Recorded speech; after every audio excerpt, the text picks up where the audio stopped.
Hey guys, Dib the Awesome here to give you yet another Monster Legends Team Shop update video for February 2018.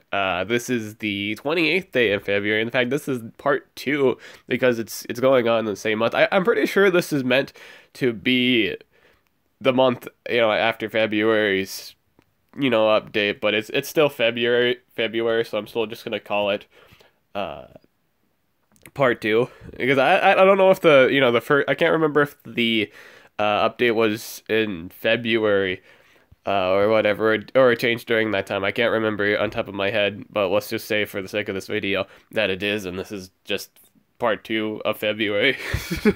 It changes every 27 days, so odds are it was probably last month. So this is this next month's team shop, you know, all that jazz. I'm actually really excited about this because, as you see here, they have quite a bit of cool fan favorites that I use in terms of monsters that you guys enjoy me using, like Ralbog and or Elder Sporling. Elder Sporling is probably one of my favorite epics in the game, not in terms of competitive, not in terms of being very competitive. He's got basic stuff. He's very basic. For the longest of time though, he was considered one of the best epics. That was way long ago. But no, that's easily past. He's not necessarily the best anymore. That was a long time ago. That was when commons and uncommons were used in war. But I still enjoy him. He's one of my favorite epics of all time because of his ultimate. He has the best ultimate in the game. Not in terms of a competitive sense, but his animation's the best. He's got the best animation epic, for an epic in the game. It's just good. It's a fun monster. But yeah, we're gonna talk about we're gonna go through these monsters fairly quickly because the monsters haven't changed all too much. A lot of these things on the board, it's usually just the team shop monsters. The pets and the guards have changed. Yeah, they're not as good as the last one in terms of. I think the last update in terms of competitive sense was better than this one, because there was Nishan's pet, there was Dharma's bodyguard, what have you. I didn't really. I'm not gonna. I know he's gonna be available probably in the next update or the update after that. Dharma's bodyguard. I kind of just want to see. But before I invest in him, I kind of want to see what else is available by that time. So then I just know, like, okay, I'm just gonna get a bunch of this. So that's why I haven't really invested in that yet. I didn't have enough to get him to rank 3. I want to wait till I do get enough to get him to rank 3, if that makes any sense. Like if I like anything else be up before that time or what have you. It depends on what fire monster. If I can get enough for Ralbog for rank 3, possibly I'll invest in that. As you know, Ralbog's one of my favorites in terms of fire monsters. The King of Bleed. We'll go more in depth about him later, but that's why I haven't really got to Dharma's bodyguard yet. I didn't have enough to get him to rank 3 at the moment. I was like, it's really only worth it if I can get him to rank 3 in an instant. I need that done. I need to get him to rank 3 in an instant if I'm going to invest it. That's a personal thing too. It's a personal advice. If you can get it, like, only if you want to rank up something that's really dirt cheap, like at 950 coins a pop, make sure you can get it to at least rank 3. It's very good. It's very good that you do. Rank up monsters is far more better than non-ranked up monsters. Just keep that in mind. So we're gonna go left and right, and we're gonna talk about each monster.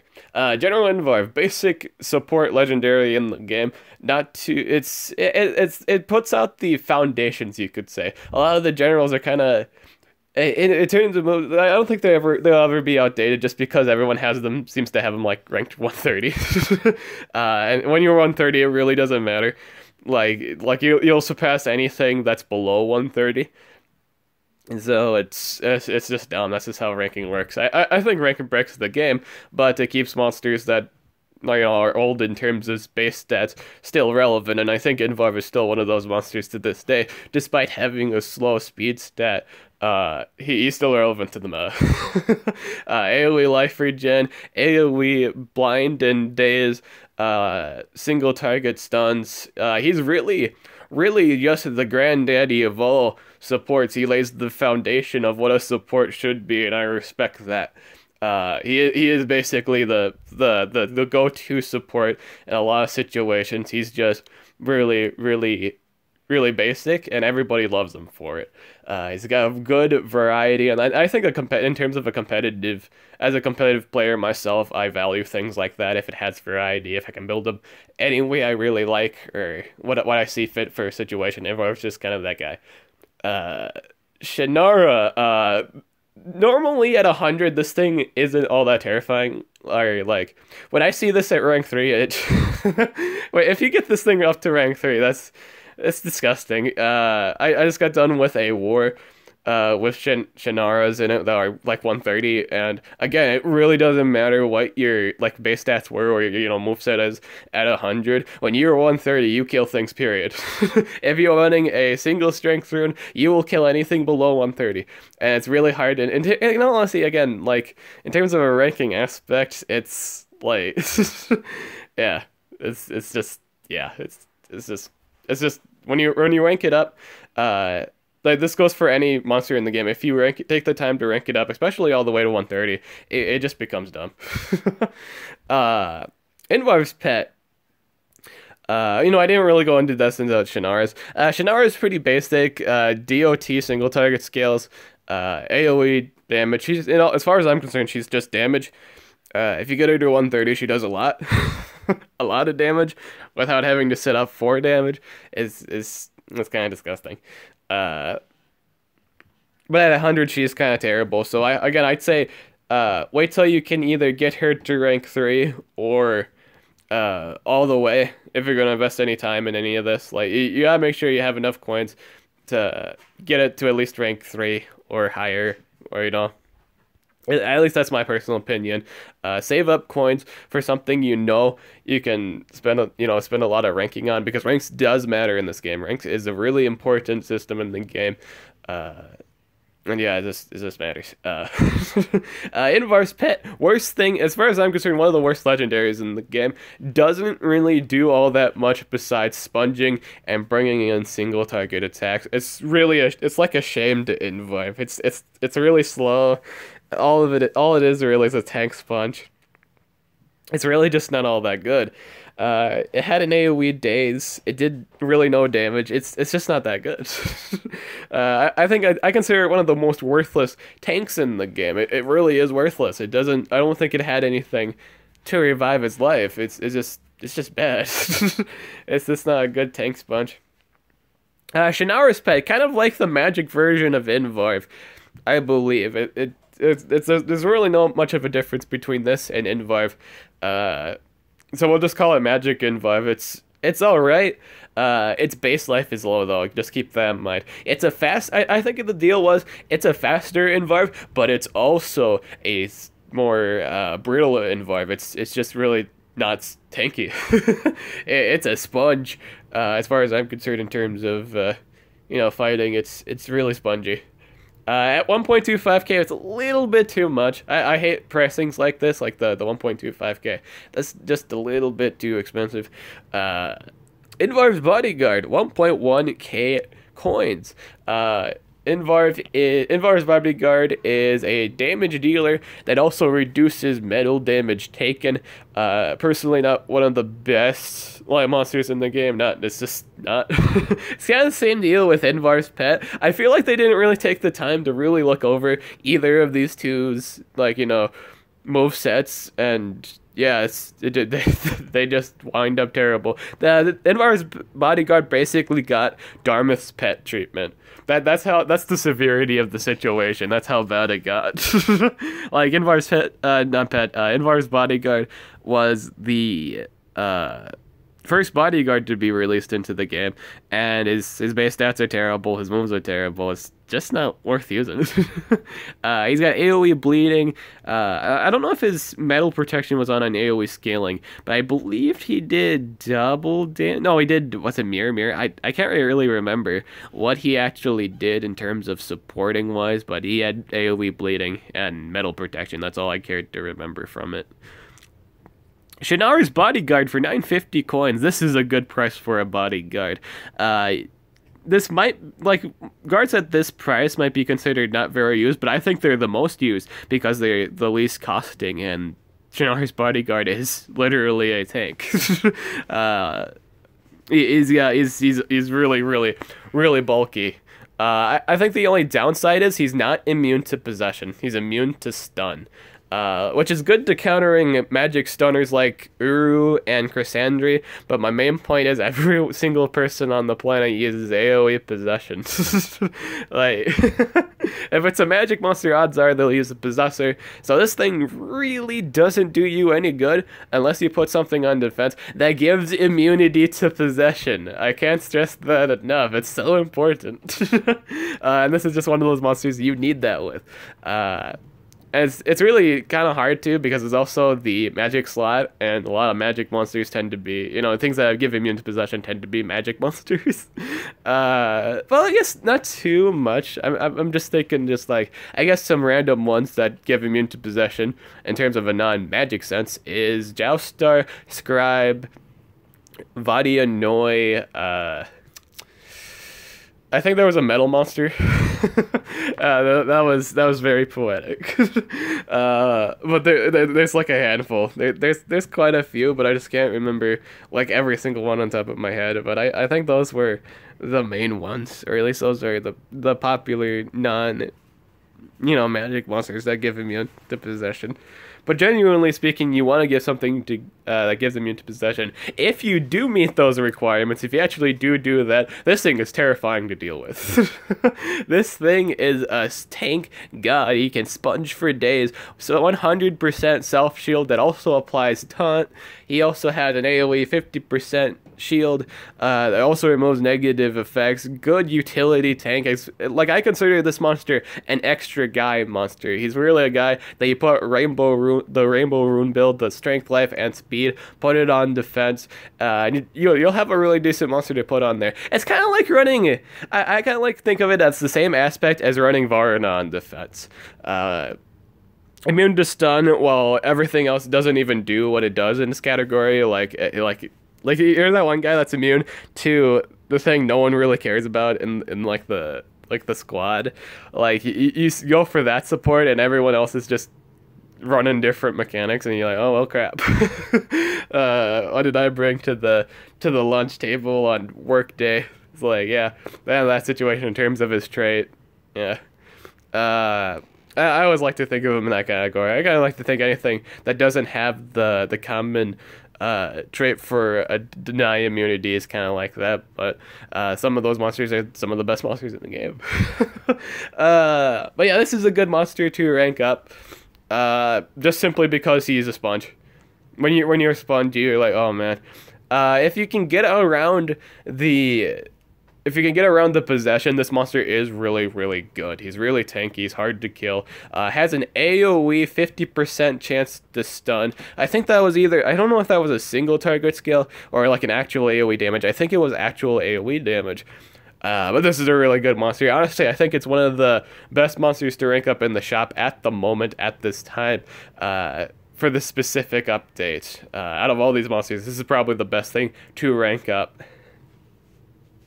He also has a 70 damage skill, which is interesting for a general or like bodyguard or team shop monster. You know, just in a team shop monster sense, he actually holds one of the higher single target damage skills in the game for a team shop monster. It's a 70 damage skill. Hits like a truck.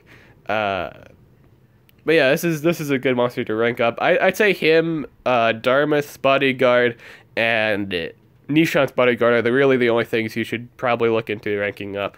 The cheapest being this thing and Darmus bodyguard. Both are selling at $9.50 a crack. Cyan Neutron, old school classic healer, really dirt slow. I don't recommend using this. Like in terms of a healing support, I'd recommend just shoving team speed on it. It is extremely slow, but it's considered one of the best healers in the game. And a lot of people just consider using this as a healer than if they were to ever use a healer in the nature category. Like for the longest of time, people would just use this thing, Lamuna, Sarah, and nothing else. I don't think anyone used anything else at that time. Also the Judgment too, I suppose. But yeah, this was considered one of the best healers. I think there are a lot of better healers nowadays that don't suffer from the poor speed stat that it has. But that's just my opinion. I don't think this is worth getting nor ranking up, especially for 1.5k as a crack. That's really expensive. It's extremely expensive too. Basically, getting two of these is like 3,000 war coins, and that's not a whole lot of ranking up, or at least it's not a lot of breathing space. You really gotta save up. Again, wait till you have a bunch of coins saved up. If you're gonna rank anything, if you're gonna get anything from the shop, be sure you can rank it up, or at least get multiple copies of it, because a ranked up monster is highly more valuable than something that's not. It's just how the game goes. Ralbog, one of my favorite fire monsters in the game. The King of Bleed. We have now stumbled upon the King of Bleed. I'm very happy about this. I was kind of sad for a while because various reasons. I wasn't feeling good. And seeing this man in the shop makes me happy. I'm happy to see this man. Ralbog is the King of Bleed. What I mean by that is basically there's a build for him that where like 3 out of his 4 moves does a bleed scale. And back in the day that was really good, like really back in the day, like common and uncommon wars. I would put this thing on defense with that build, and I would actually win team fights with the specific, getting all 3 bleeds, and then my rune set. I'd win a bunch of defense fights because of it, and it was good. I loved it.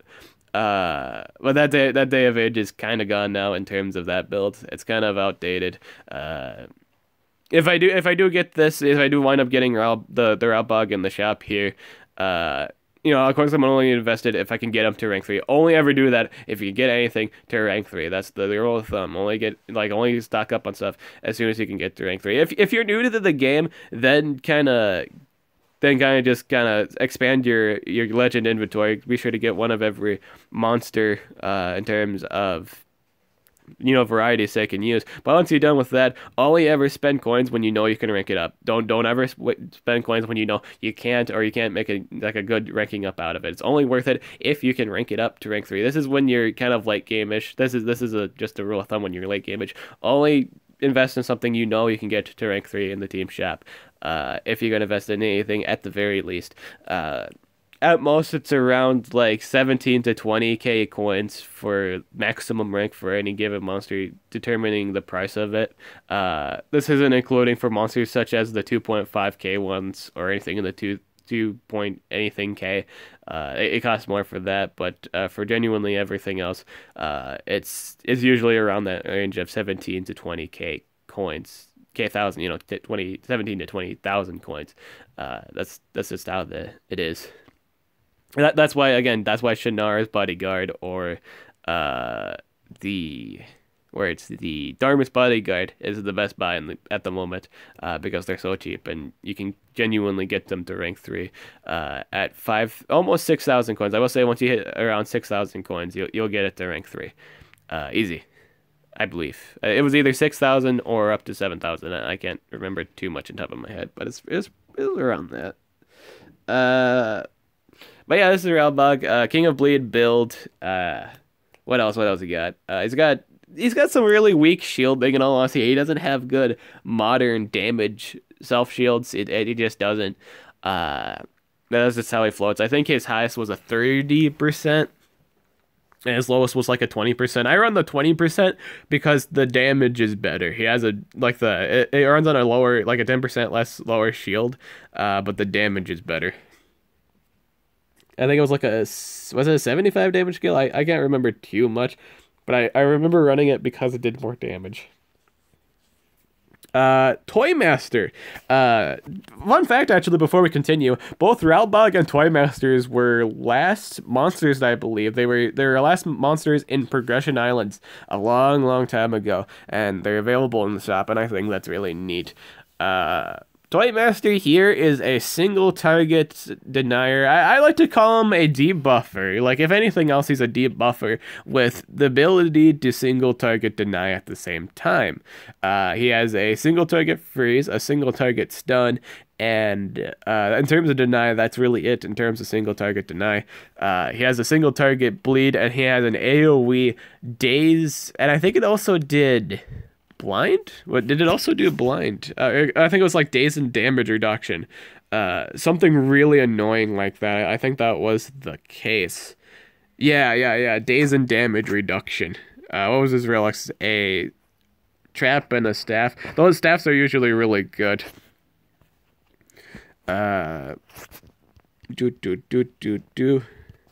But yeah, he has a daze and damage reduction AoE, and I run that. I run the AoE daze and damage reduction, the single target denies, and then the single target bleed.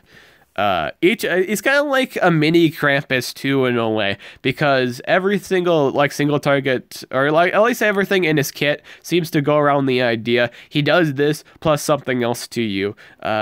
In terms of his single target skills, is always a certain status effect plus a random one. You're also going to get punished by a other random thing. And this ranges from getting completely stamina drained to getting also possessed or something. It's just random. It's a random chance status effect. And it can either be really, really helpful in your case, or it could just be downright non-relevant to the fight. Like getting magnetism or something stupid. It's just like a random negative effect thing. That's kind of the thing with random negative effects. You either get something really, really good or something really, really, really terrible. A lot of people like running this damage too. All of his base skills, I do believe, ran around like 50 damage. In terms of his single target skills, his AoE I think is the basic, either like 30, 35, or 40. I can't imagine it being a 45 damage AoE. But his main skill, he's a debuffer. He's really fast too, 476. He runs as fast as Galante. So he outspeeds quite a bit of monsters. And I always like to make it a rule of thumb that if you have, like, it doesn't matter how good your moveset is, if someone outpaces you, they're infinitely better in terms of a situation. Like, if you had, like, a 100 Kihaku with, like, level 5 runes, but the other guy is using, like, 100 Frostbite, who's running higher speed runes than you, and he gets the first punch, that Frostbite is genuinely better because he's denying your team at that point. That's an example. Like, speed really does matter in this game, and you know, when you go before someone, if they're running the same build or like at least a little bit higher speed runes than you, it doesn't matter how good that monster's moveset is genuinely, because of the enemy's just gonna deny you. The AI also gotten smarter recently. There was an update saying that they would improve the AI's performance in battle, and that meaning like General Thetis is always going for stamina devours now. like during this current war, this was a really hard war. A lot of people didn't really expect any wins out of it from anyone, and one of that reasons being General Thetis would always go for stamina devours, and there was a lot of General Thetis on defense, and I was just shocked at it was guaranteed every single time. Every single time. Like it did General Thetis did stamina devours. That's just the thing. And yeah. But you know, with this monster, it's a really relatively fast monster. It doesn't have any AoE deny. So obviously in some cases it only covers one person, it doesn't cover everyone. So if it doesn't really go for that enemy denier, it's yeah. And that's if you run full speed. I run full speed with mine because it's probably not a good build nowadays, but that's what I usually do. I'd say a team speed, the extra guy build, or at least running him damage. Even though he's not necessarily high on damage, he has good base scale. 50 damage is pretty decent. It's just decent damage. It's you can run extra guy build. You can run team speed with it. You can run whatever you really want with it in terms of what you want to do with it. I guess he said monster thing, it was just one of these monsters that you can build whatever you want on it, because his main goal is just to annoy the piss out of everyone on the enemy team. That's really his only main objective. Sadly, though, his trait is energized. This gives him more moves without having to run, or at least more turns without having to recharge, at the cost of not having a good defensive trait. He doesn't have any deny immunity whatsoever. You can deny him easily if you get the first punch in. I also think he has one of the ugliest baby forces in the game. It's really, really ugly. But yeah, he's, again, mace field, status debuffer, single target, denies, and AoE debuff. That's really annoying. Days and damage reduction is just, yeah. It's annoying to deal with. It's not too hard to deal with, but it's just annoying. It's just annoying. It's just there to bother you, and that's what he's meant to do, is bother you. That's what Toy Master does, is bother you. Again, save your coins if you don't have enough to get this to rank 3. Save your coins. It's not worth investing in unless you do. Elder Sporling at 350 a pop. I don't remember if, like, I think like there's been a lot of epics lately that have been selling for like 400 or like 500. So this is actually relatively cheap. This is Elder Sporling, one of my favorite epics in the game. I do believe I explained this earlier in the video. We're just gonna emphasize it again. I love this epic, not in terms of a competitive sense, but it's just a cool epic. He's got no AoE possession. He's got no AoE deny. He's got AoE poison. He's got the single target fire burning skills. And then he has some really neat debuffs in the form of damage reduction with the chance to slow. And I think he did something. I think he did something else too, but that's genuinely it. He's got one of the best animation ults in the game. I don't really know if I want to invest any coins for Elder Sporling. I don't really think that's the best competitive choice. I really do enjoy this monster. But words, he doesn't have any, like, in terms of a team war fight, he doesn't really have any control. He's really good tanking. If you build them tanky, he can tank, but he really doesn't do anything else. Like, he does DOTs, he does that. He's got AoE poison. That's it. He's not as advanced as modern day epics, but he was good at the time. Back in the day, he was rocking it. He was a really cool epic to put on defense. But nowadays, you just don't.